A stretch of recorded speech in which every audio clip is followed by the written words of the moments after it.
We continue in the series of Small Things Count. Chazal tell us a fascinating incident that took place. In the times of the cruel decrees of the Romans, where they decreed that no one is allowed to teach Torah in public, and it was punishable by death.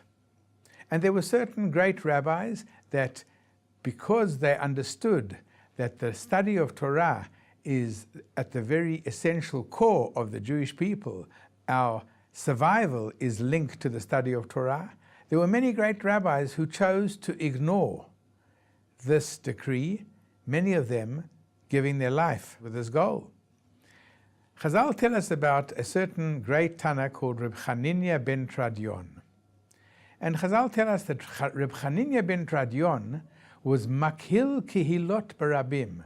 Not only did he continue teaching Torah, but he did it in a massive way. He had big gatherings where he would teach Torah.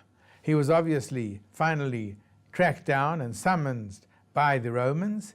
He was tried and sentenced to death by burning.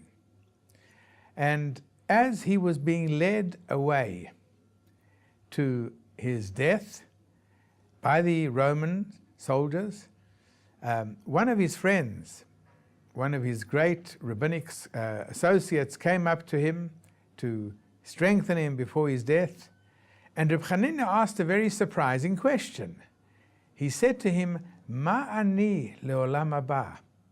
Am I going to make it into the world to come? Am I going to make it into heaven? That's a strange question.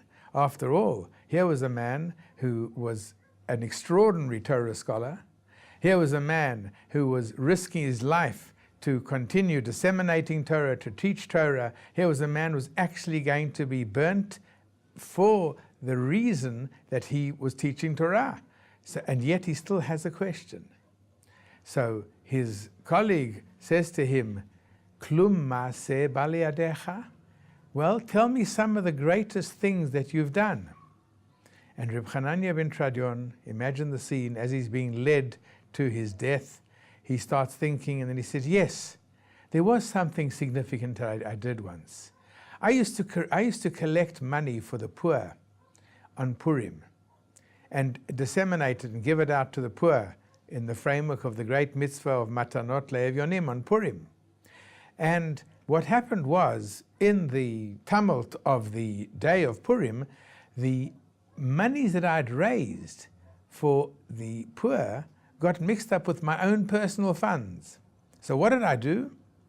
I decided to give all of the money that I had on my person, my own monies as well as the monies that I'd raised, I decided to give it all to charity. So this was a significant action that I did.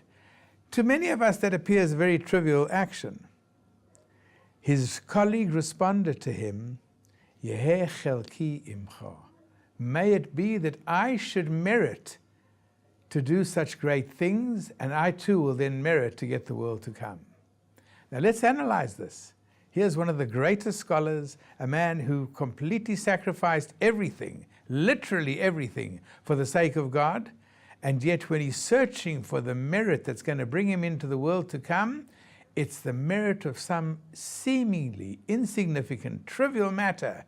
This is the merit, and his colleague agrees with him.